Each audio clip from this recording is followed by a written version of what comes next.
Lebih dari 1 abad lalu, ada seorang pria asal Rusia yang dipercaya sebagai paranormal bernama Grigori Rasputin. Berkat kemampuan dan ketenarannya, ia menjadi dekat dengan keluarga dinasti Romanov. Malang, kedekatan itu pula yang membawa kutukan pada kekaisaran Rusia. Dalam surat yang dituliskan oleh Rasputin kepada Tsar Nicholas II pada 7 Desember 1916 atau 23 hari sebelum kematiannya, tertulis peringatan bahwa Rasputin akan mati terbunuh. Ia juga memperingatkan Tsar tentang peristiwa pembunuhan besar-besaran setelah kematiannya. Jika aku dibunuh oleh jelata sesamaku, para petani Rusia, kamu, Tsar dari Rusia, tak perlu khawatir. Anak-anakmu akan memerintah Rusia selama berabad-abad. Namun Tsar Rusia, jika kau dengar tentang lonceng tanda kematianku dan keluargamu yang merancangnya, maka tak satu pun dalam keluargamu, tak satu pun anakmu akan tetap hidup dalam 2 tahun sejak saat itu. Mereka akan dibunuh oleh orang-orang Rusia.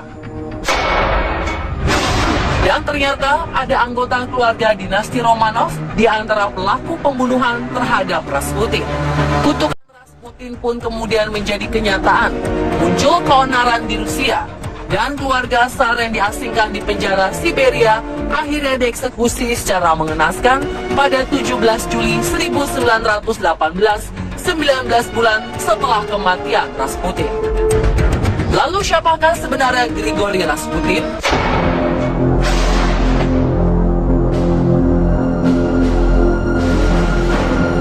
Grigori Yesimovich Rasputin. Hampir setiap orang Rusia mengenal pria kelahiran 10 Januari 1869 ini.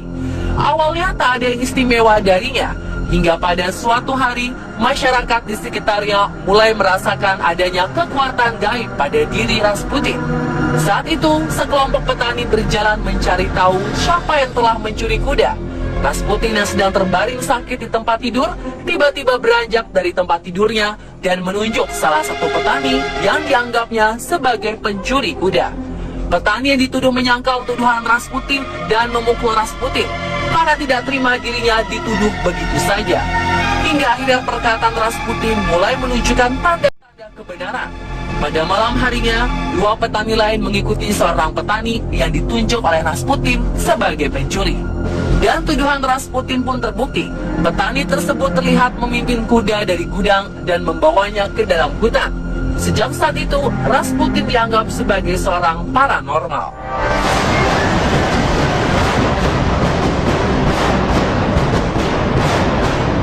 Sayang, reputasi Rasputin berubah saat beranjak dewasa. Rasputin menikah pada usia 18 tahun dengan Praskovia Fedorovna Dubrovina. Pasangan ini dikaruniai 3 orang anak. Mereka adalah Dmitri, Varvara, dan Maria. Rasputin kemudian meninggalkan keluarganya setelah dituduh atas kasus pencurian dan pemerkosaan. Rasputin menghabiskan waktu bertahun-tahun mengembara di Siberia, di mana ia sering berlindung di biara-biara. Pada tahun 1893, ia mengaku telah memiliki kebangkitan rohani setelah menerima visi dari Our Lady of Kazan, kemudian memanggilnya dengan sebutan Stranik atau pengemis pengembara suci. Beberapa lainnya menyebutnya Eurodiviv atau orang beragama yang aneh. Pada tahun 1902, ia sempat kembali ke kampung halamannya untuk memulai sebuah gereja. Namun ajaran yang radikal membuatnya diusir dari sana. Salah satu kepercayaan yang menyesatkan adalah satu-satunya cara untuk membersihkan dosa adalah dengan berbuat dosa sebelum akhirnya sepenuh hati mengakui segala kesalahan.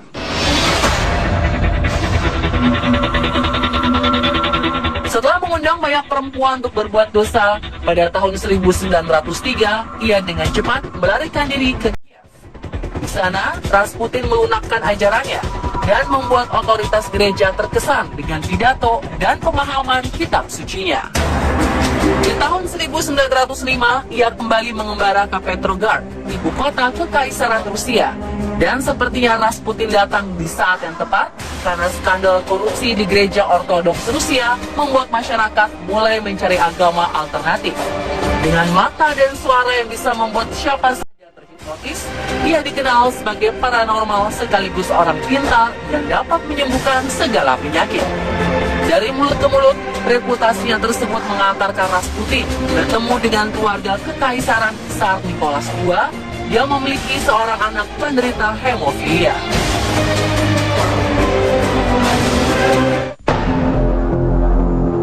Alexei Nikolaich, anak kesayangan kaisar berusia 3 tahun ini tak kunjung sembuh, meskipun sudah mendapat perawatan dari dokter-dokter terbaik di Rusia. Namun saat Rasputin datang dan berlutut untuk berdoa di sisi tempat Alexei terbaring, beberapa jam kemudian sang ahli waris ini dinyatakan sembuh.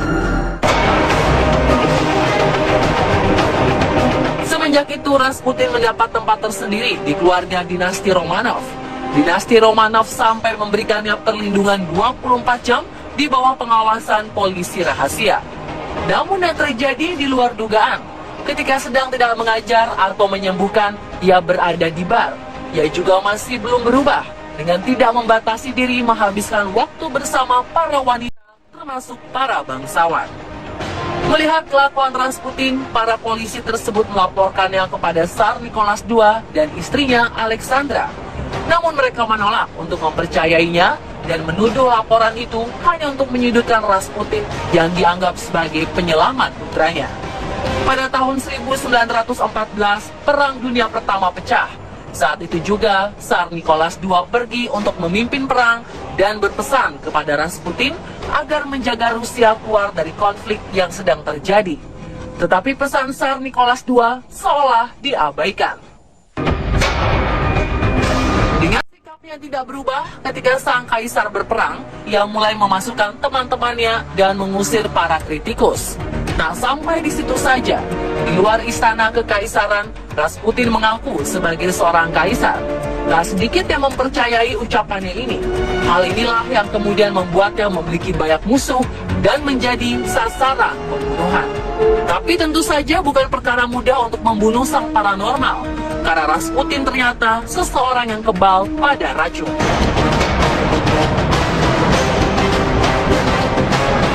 Lalu bagaimana akhirnya Rasputin bisa terbunuh? Bagaimana kutukan Rasputin menjadi kenyataan? Berbagai versi menyelimuti kisah misterinya.